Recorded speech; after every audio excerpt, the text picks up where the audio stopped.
दोस्तों, चुनावी मौसम है और सियासत की गर्मा गर्मी अपने उरूज पर है। आज हम आपको लेकर आए हैं प्रभाग नंबर 3 की उस धमाकेदार कॉर्नर मीटिंग में जिसने पूरे इलाके में एक हंगामा बर्पा कर दिया है। यह था राष्ट्रवादी कांग्रेस पार्टी के हक में आवाम का सैलाब। प्रभाग नंबर 3 के मोहल्ले में जैसे ही शाम हुई, माहौल बिल्कुल चुनावी रंग में रंग गया। मौका था नगर सेवक पद के दोनों उम्मीदवार आढ़ाव निर्मला सोमनाथ और कदम जनार्दन सुधाकर और खास तौर पर नगराध्यक्ष पद के उम्मीदवार काका कोयटे के लिए वोट मांगने का। इस पुरजोर सभा को खिताब करने के लिए कई बड़ी हस्तियां मौजूद थी। इस इलाके के लोकप्रिय विधायक आशुतोष काले ने अपनी सरकार की कामयाबी और इलाके की तरक्की के वादों से लोगों का दिल जीत लिया। विधायक काले ने आवाम को यकीन दिलाया कि विकास सिर्फ एक नारा नहीं बल्कि एनसीपी की नीयत है। उन्होंने जनता से दरख्वास्त की कि विकास के लिए हमारे सभी उम्मीदवारों को जीत दिलाए। इसके बाद नगराध्यक्ष पद के उम्मीदवार काका कोयटे ने बड़ी सादगी और खुले दिल से लोगों के सामने अपना विजन रखा। उनका कहना था कि यह चुनाव सिर्फ एक पद के लिए नहीं बल्कि इस शहर की तकदीर बदलने के लिए है। सभा में दोनों नगर सेवक आढ़ाव निर्मला और कदम जनार्दन सुधाकर ने भी अपनी बातें रखी और प्रभाग के लोगों को भरोसा दिलाया कि अगर वो चुनकर आते हैं तो जनता की सेवा करना ही उनका पहला फर्ज होगा। और फिर राष्ट्रवादी कांग्रेस पार्टी के शहर अध्यक्ष सुनील गंगुले, उन्होंने भी अपना भाषण लोगों के सामने दिया। उन्होंने कहा कि प्रभाग नंबर 3 के लोगों को एनसीपी को ही वोट क्यों देना चाहिए। उन्होंने विधायक आशुतोष काले के द्वारा कोपरगांव में किए विकास कामों का भी उल्लेख किया। दोस्तों, इस कॉर्नर सभा की सबसे बड़ी बात क्या थी? वो था प्रभाग नंबर 3 की आवाम का जबरदस्त उत्स्फूर्त प्रतिसाद। लोग देर रात तक खड़े रहे अपने उम्मीदवारों को सुनने के लिए। वो सब बेताब थे कि हमारे विधायक कब बात करेंगे। और हर बार की तरह इस बार भी महिलाओं की भीड़ देखने लायक थी। चुनावी फिजा में महिलाओं की इतनी बड़ी तादाद ये जाहिर करती है कि बदलाव की लहर इस प्रभाग में तेजी से दौड़ रही है।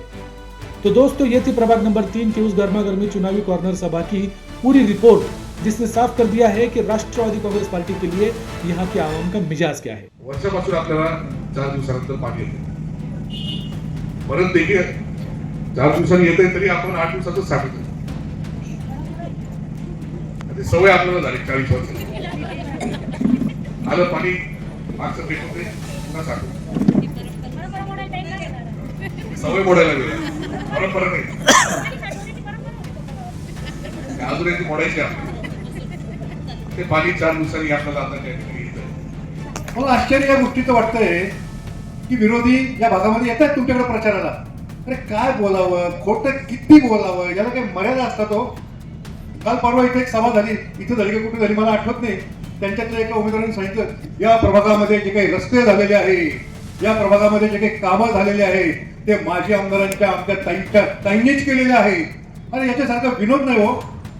या प्रभागामध्ये जे काही कामं झालेले आहे ते आशुतोष दादांच्या आणि आशुतोष दादांच्याच निधीतून झालेले आहे. त्याचप्रमाणे आम्ही आपल्या जिल्ह्याचे पालकमंत्री राधाकृष्ण विखे पाटील यांच्या निधीतून 3.25 कोटी रुपयाचे कामं केले. त्याला या ताई हजर नव्हत्या. या ज्या माजी आमदार ताई आहेत या त्याला हजर नव्हत्या. ते कामं अडवण्याचा त्यांनी प्रयत्न केला होता. पालकमंत्र्यांना फोन केला होता की तुम्ही माझ्या परवानगीशिवाय या प्रभागात निधी देताच कसा. त्याच्यावर त्या कामाला हजर सुद्धा राहिले नाही. रिद्धी सिद्धीनगर, सनशाईन टॉवर सगळीकडे ते कामं झालेले होते आणि आशुतोष दादा त्या कामाचं स्वागत करायला या ठिकाणी आलेले होते. आशुतोष दादा हे प्रत्येक कामाचं स्वागत करणारा माणूस आहे, विकास करणारा माणूस आहे, विकास कामांना साथ देणारा माणूस आहे. आणि समोरची जी पार्टी आहे ती प्रत्येक कामाला विरोध करणारी पार्टी आहे, प्रत्येक काम अडवणारी पार्टी आहे. मी तर त्यांचं नाव ठेवलेलं आहे घोडा पार्टी. मला तर ऐकायला मिळालं जनाभवनीच्या काही पैठण्या वाटल्या आपल्या नवरात्र महोत्सवाच्या कार्यक्रमामध्ये. ते सांगितलं पैठण्या आम्हीच दिलेल्या आहे. अरे आणून दाखवा ना बिल. लोक येत असतात जात असतात, पण नागरिकांना एक प्रश्न पडलेला असतो, आपण मतदान कोणाला करायचं हा एक महत्वाचा विषय असतो. तर आपण डोळ्यासमोर फक्त आमदार आशुतोष दादा असतील किंवा काकासाहेब कोयटे असेल किंवा समोरचे उमेदवार असेल, या लोकांनी मागच्या काळामध्ये कोपरगाव शहरासाठी काय काम केलं हे आपण एकदा अभ्यास केला पाहिजे. 2014 ते 19 या कोपरगाव शहरामध्ये विरोधी पार्टीचे आमदार होते. त्यावेळेला कोपरगाव शहराचं नाव एक धुळगाव म्हणून या कोपरगाव शहरात झालं होतं. रस्ते नव्हते चालायला, पुढं गाडी गेली की मागून धूळ उडायची, अशा परिस्थितीमध्ये आपण राहिलो. कोपरगाव शहरामध्ये पाणी 23 दिवसाडायचं. हे जर मी बोलतोय हे सगळं खरंच आहे, पण जे काही खरं आहे ते बोललं तर काही हरकत नसते या गोष्टीसाठी. कोपरगाव शहरामध्ये 20 ते 25 समाजाला बोलावून त्यांना निधी उपलब्ध करून दिला समाज मंदिरासाठी, ज्या ठिकाणी त्याचे छोटे मोठे कार्यक्रम होतात. कोपरगाव शहरामध्ये पोलीस स्टेशनची मोठी बिल्डिंग असेल ती बांधलेली दिसते आपल्याला, कोर्टाची बिल्डिंग बांधलेली दिसते, आपल्या जिल्हा उपरुग्णालयाचं काम चालू आहे, 50 बेडचं आयसीयूचं ते काम चालू आहे. 25 समाजाचं समाज मंदिराचं काम झालेलं आहे. ITI कॉलेजची इकडची मिटिंग झालेली आहे. सत्सद विवेक बुद्धी जागृत ठेवून जर तुम्ही काम करण्याचं ठरवलं तर मला वाटतं पुन्हा पुन्हा हे प्रश्न निर्माण होणार. काका, या ठिकाणी तुम्हालाही ही भूमिका माहित आहे.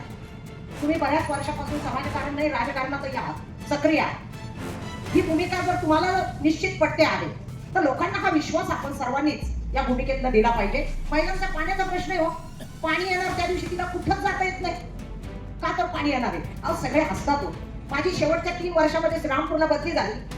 मी तिथले रस्ते बघते, तिथलं पाणी बघते. रोज पाणी येत आहे. अर्धा तास पाणी येऊ द्या, रोज पाणी येत आहे. पण ते पाणी एवढं नितळ असतं, एवढं स्वच्छ असतं. आमच्याकडे काय प्रॉब्लेम आहे? म्हणजे कोपरगाव मध्ये किंवा कोपरगाव तालुक्यामध्ये अडचणी कोणत्या आहेत? नदी वाहते आमच्या उशाला, पण कशाला कोरड पडून जाते ही वस्तुस्थिती हो. मग काय उपयोग आहे त्या नदीचा तरी आम्हाला? जिथे नदी नाहीये, रामपूर सारख्या ठिकाणी ते पाणी रोज हे खोटं असेल तर मी शब्द माघारी घेईन. माझं म्हणणं नाही 2 दिवसांनी पाणी येऊ द्या, पण ते पाणी स्वच्छ पाहिजे, नितळ पाहिजे. नागरिक म्हणून आमचे फक्त काही 3 मूलभूत अधिकार तुम्हाला सांगते. आम्हाला रस्ता नीट हवाय, आम्हाला पाणी वेळेत हवंय आणि आम्हाला रस्त्यावरची लाईट ही खूप महत्वाची वाटते. तीच गेलेली असते, कारण घरात तर आम्ही लावतोच, पण बाहेरच्या रस्त्यांवरची लाईट सुद्धा नसावी. त्याच्यासाठी 10 वेळा अर्ज करायचे आणि मग ते अर्ज केल्यानंतर सांगणार की आमच्या थ्रू अर्ज येऊ द्या. का बरं? आम्ही नागरिक नाहीये, आम्ही मतदान करत नाहीये? सांगा ना तुम्ही मला. ह्या भूमिका घेऊन जर आम्ही काम करणार असू तर निश्चितच ते राजकारण तुमचं समाजकारण होतं. पण नुसतं राजकारण करायचं असेल तर ते होत नाही. राजकारण वाईट नाहीये, राजकारण कुणाच्या हातात जातं हे वाईट आहे. आणि म्हणून ती भूमिका घेऊन विकासाचं सत्र हाती घ्या, निश्चित यश मिळणार. आपल्या निर्मला वहिनी या प्रभागातून उभ्या राहिलेल्या आहेत. एक धडपड करणारी, काम करणारी ही मुलगी या ठिकाणी जर आपल्या पुढे येत असेल तर आपण निश्चित त्या भूमिकेतही विचार करायला हरकत नाही. कारण सोमाभाऊ त्यांच्या पाठीशी असतात. पण माझं म्हणणं आहे नवऱ्याने पाठीशी राहावं, पुढे नाही जायचं. तिला जर तुम्ही तिकीट देताय, तिला जर तुम्ही पुढे आणताय, तिला 50% आरक्षणाची भूमिका देताय तर त्या भूमिकेत तिलाही काही अधिकार दिले गेले पाहिजे. आणि मला वाटतं हे सगळ्यांनीच मान्य केलेलं. म्हणजे पुरुष वर्गाच्या याच्यात आमच्यावर उपकार आहे. आम्ही पुरुषांना कधी डावललेलं नाही, डावलणार. पण ती भूमिका घेऊनच या ठिकाणी माझं म्हणणं असं आहे की राजकारण हे जरूर करा. राजकारण वाईट नाही, कोण करतं ना ती वाईट असते. आणि म्हणून ती भूमिका घेऊन आम्हाला रस्ते, पाणी आणि आमचा मूलभूत अधिकार एक नागरिक म्हणून प्रत्येकालाच मिळाला पाहिजे. कारण मतदानाचा 1ही रुपया मी स्वतः घेत नाही, कुणाकडनंच नाही. त्यामुळे मला बोलण्याचा अधिकार निश्चितच आहे.